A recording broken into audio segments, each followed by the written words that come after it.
Pronto, já está gravando. Eu vou mostrar algo para vocês aqui antes de corrigir o exercício. Quando aparecer a imagem aí, me avisem, tá?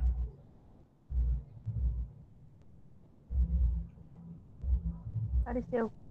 Beleza. Então, esse aqui é da página 29 do livro de vocês. É a imagem, né, do mapa do Brasil naquela época. Primeiro, eu queria chamar a atenção de vocês o seguinte. No último vídeo,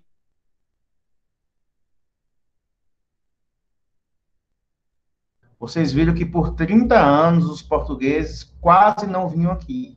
Só pegavam o pau-brasil e iam embora, tá? Na aula de hoje, vocês viram que os portugueses começaram a vir para o Brasil para povoar o território e começaram a administrar o território brasileiro, tá? Então, eles passaram a colonizar o Brasil. Então, o que foi feito? Olha aqui no mapa. O Brasil foi dividido em vários lotes de terra. Lote é até uma palavra, na verdade não é lote, eram grandes propriedades de terra. Tá? E eu acho que dá para vocês enxergarem daí, né? As terras que eram chamadas de capitanias, elas tinham os tamanhos variáveis, cada uma tinha um tamanho diferente. E, como eu disse lá na aula, para quem assistiu a aula, toda pessoa que recebia uma terra dessa para administrar, uma capitania dessa, se chamava donatário. E aí ele recebia um documento de posse da terra. É igual a escritura de uma casa ou de um terreno, tá? Só que aqui, como na época não tinha nada construído no Brasil, como é que a pessoa ia saber qual é a terra que pertencia a ela? Então, eram feitos mapas como esse, e aí, por exemplo, aqui, vamos supor aqui a capitania de Pernambuco, tá? Então, a capitania de Pernambuco começava onde? Na foz do Rio Santa Cruz até a foz do Rio São Francisco. Foz é o lugar onde o rio deságua no mar.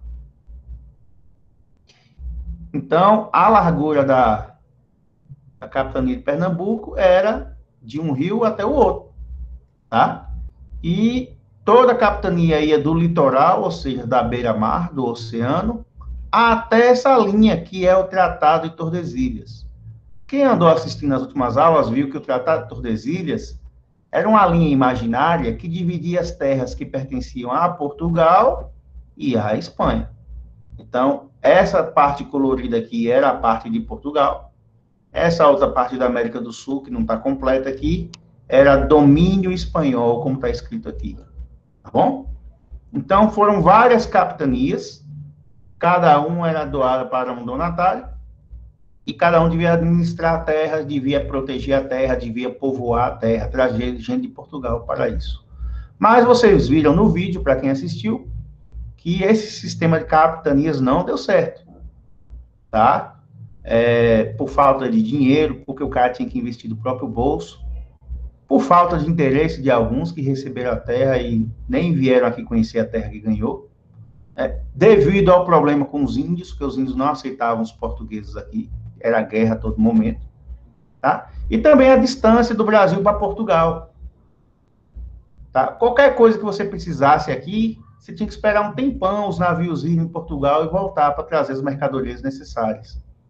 Então, somente duas capitanias deram certo, que foi a de Pernambuco e a de São Vicente, aqui embaixo, porque ambas passaram a plantar cana e produzir açúcar, ou seja, elas deram lucro.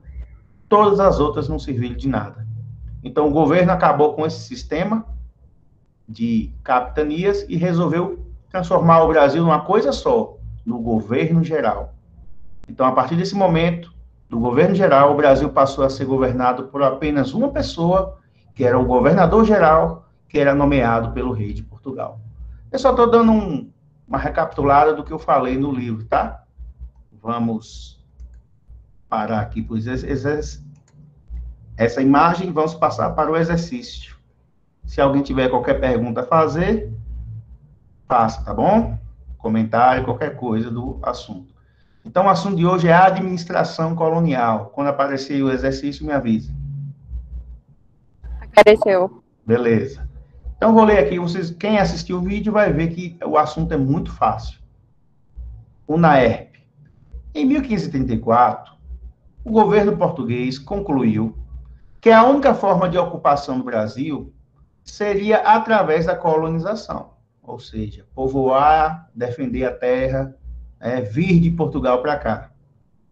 Era necessário colonizar simultaneamente, ou seja, ao mesmo tempo, todo o extenso território brasileiro.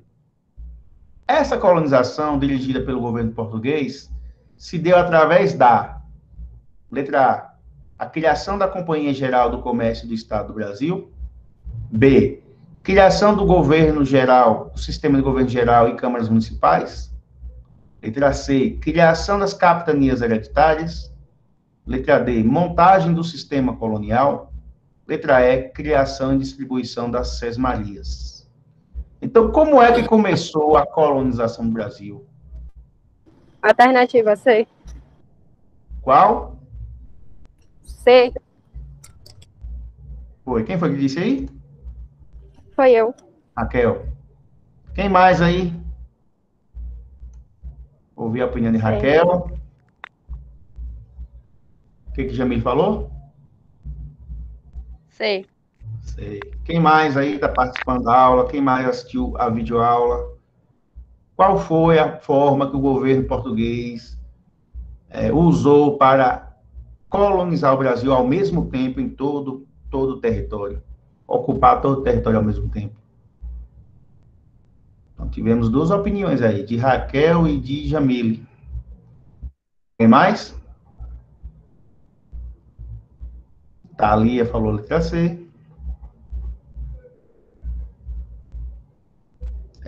Por enquanto, ficamos nessas três opiniões. Letra B, professor. Luiz Gustavo falou letra B. Vamos lá. Bom, o governo concluiu que a única forma de ocupar o território brasileiro era colonizar. Para colonizar todo o território ao mesmo tempo, era necessário fazer o quê? Foi criada a Companhia Geral do Comércio do Estado do Brasil? Foi criado o Sistema de Governo Geral? Ou foi criada as capitanias hereditárias?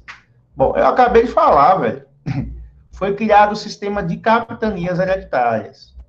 Ó, o Brasil foi dividido em vários pedaços de terra, cada um era entregue a um donatário, cada um administrava, povoava, protegia sua terra ao mesmo tempo, ou seja, simultaneamente, como diz a questão.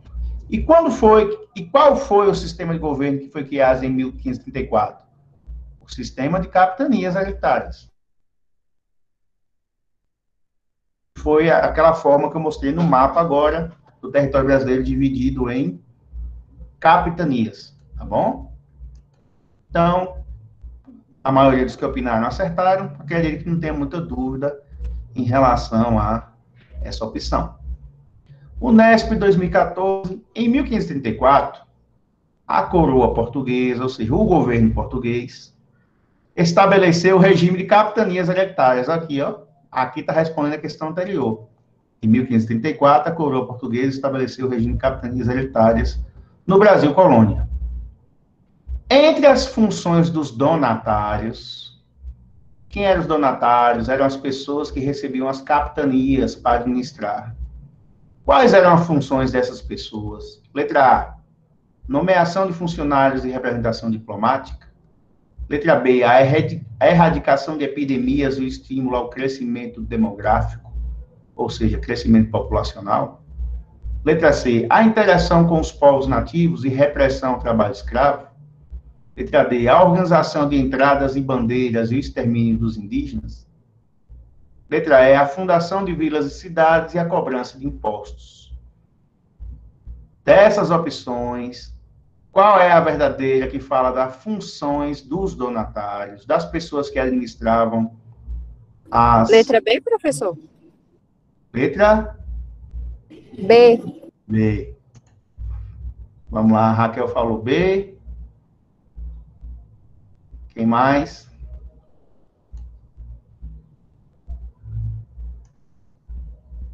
Jamile D.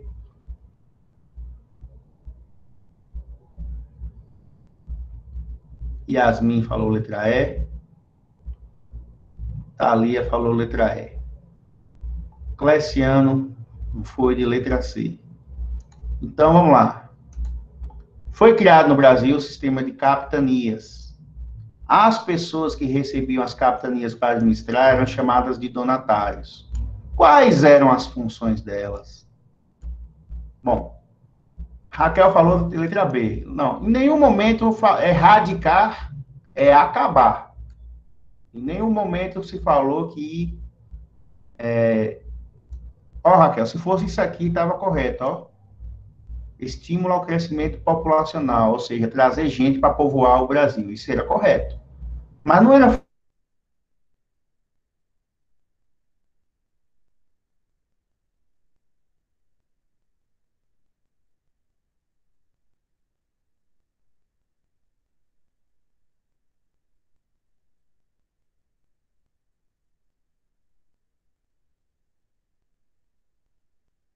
linhas hereditárias.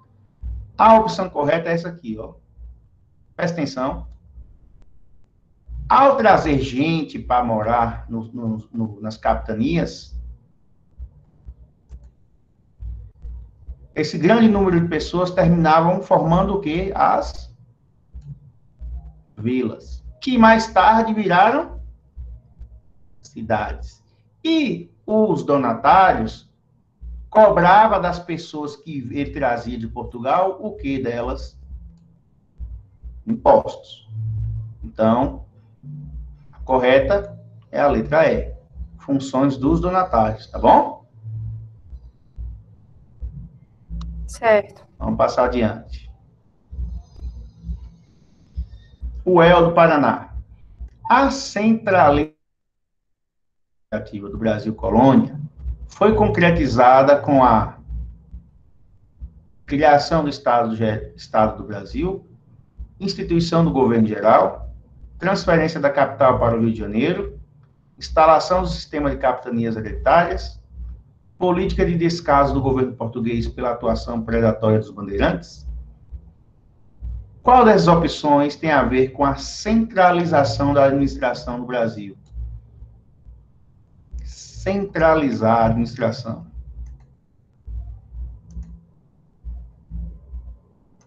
Bora lá, os universitários.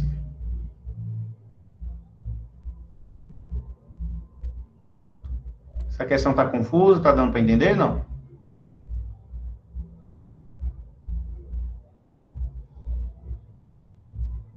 Vamos lá, Emerson e Raquel já falaram letra B ali.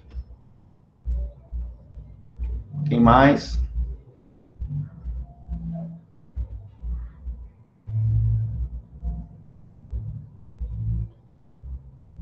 Jamile também B, Cleciano B. Verônica B. Vamos adiante. Presta atenção aqui, ó. Na época das capitanias, o poder era descentralizado, porque estava nas mãos de vários donatários. Então, cada um mandava na sua capitania. Então, no Brasil, tinha várias pessoas que governavam. Quando várias pessoas governam, o poder é descentralizado. Mas aí, o que o Portugal fez? Acabou com as capitanias e criou o governo geral. E o rei nomeava o governador geral para governar o Brasil todo. Ou seja, se antes o poder era descentralizado porque muitos governavam, agora o poder é centralizado porque apenas um governa, que é o governador geral. Então, o governador geral governou na época do governo geral. Tá? Então, o poder se tornou centralizado administrativamente no Brasil quando foi criado o governo geral. Tá bom? Na época das capitanias era descentralizado. Na época do governo geral passou a ser centralizado. Ok? Vamos para a última questão. Questão da Unesp. A implantação do sistema de governo geral em 1548 não representou a extinção anterior do modelo administrativo descentralizado das donatarias. Assinale a alternativa diretamente relacionada com o governo Tomé de Souza. Então, vocês vão marcar aqui embaixo a opção que tem a ver com o primeiro governador do Brasil. O primeiro governador do governo geral, que foi Tomé de Souza. Qual das opções tem a ver com o governo dele? Vamos ver as opções? Letra A, incorporação do reino português à coroa espanhola pela morte do rei Dom Sebastião em Alcácer Quibir. B, fundação de São Paulo de Piratininga e da criação do Bispado de Salvador, o primeiro do Brasil. D, assinatura do Tratado de Madrid, estabelecendo os limites naturais previstos no Tratado de Tordesilhas. Os franceses expulsos desistiram de contestar a soberania lusitana no Brasil. Pega lá a vassoura pra amanhã, vai ligeiro. Vamos lá, qual dessas opções tem a ver com o governo Tomé de Souza? Aí atrás, aí, ó. Vamos lá, cadê? Jamílio chutou a letra C, Thalia C, Raquel C, Emerson C, Verônica C. Alguém mais? Qual dessas opções tem a ver com o governo de Tomé de Souza? Lembra lá no vídeo aula, eu listei várias coisas que Tomé de Souza fez. Fundou a capital do Brasil, Salvador, trouxe jesuítas, trouxe as primeiras cabeças de gado para o Brasil. E olha aqui. Tomé de Souza criou o primeiro bispado, né, o de Salvador. Bem, gente, presta atenção, bispado é a mesma coisa de... Qual é o nome? Esqueci o nome agora, meu pai. Como é o nome ali do negócio que o bispo da Barra fica? A diocese. Pronto. Antigamente se chamava bispado. Hoje se chama diocese. Diocese é a sede regional da Igreja Católica, onde fica o bispo. Tá? No caso aqui na Barra, tem a diocese. O bispo fica lá. Os padres de todas as igrejas católicas da região obedecem ao bispo da Barra. Então, o bispado, que hoje se chama diocese, é a sede regional da Igreja Católica. Então, como Salvador foi a primeira cidade, teve o primeiro bispado, ou a primeira diocese. E teve o primeiro bispo. Eu falei lá na videoaula que o primeiro bispo do Brasil se chamava Pero Fernandes Sardinha. Não sei se alguém lembra disso. Então, a letra C está correta, viu, gente? No governo Tomé de Souza foi criado o primeiro bispado. E eu sei que lá na videoaula e agora também, alguns de vocês devem ter rido do sobrenome do bispo. Pero Fernandes Sardinha. Né? Não é normal a gente ver o nome das pessoas dessa forma. Mas sabe por que isso acontece? Porque nós somos descendentes de portugueses. E os sobrenomes portugueses geralmente são atrelados a coisas da natureza. Quer ver um exemplo? Cadê ela aqui? Aqui. Verônica Rocha Leite. Os dois sobrenomes dela estão atrelados a coisas da natureza. Rocha é pedra e leite é leite. Tá? Então não vamos rir do Sardinha, porque os nossos sobrenomes são engraçados também. Quer ver? Deixa eu ver se tem outro aqui com sobrenome bom da gente ver. Aqui, ó, Yasmin Souza Dourado, né? Uma referência a uma coisa valiosa, que é o ouro. Thalia também é rocha. Aqui não tem nenhum Nogueira, né? Ou um Oliveira, que são plantas. Carvalho. Então, veja que os nossos sobrenomes são todos atrelados a coisas da natureza. Café, tem gente que tem o sobrenome Café. Né? Então, Figueira, que é uma planta. Então, todos nós temos sobrenomes atrelados a coisas da natureza. Gente, o assunto está difícil? Acharam difícil aí, não? Não. Não, né? A administração colonial é um assunto facinho. Próxima aula, na semana que vem, nós vamos falar sobre a sociedade colonial. Ou seja, quem eram as pessoas que viviam no Brasil naquela época? Qual era o perfil delas? Tá? é disso que nós vamos tratar aqui na próxima aula. Tá bom? Alguém tem alguma pergunta a fazer, algum comentário sobre o assunto? Aqui, ó, Thierry Carvalho, tá vendo? Temos um carvalho aqui, uma árvore também aqui. Alguma pergunta? Se não tiver, a nossa aula está encerrada.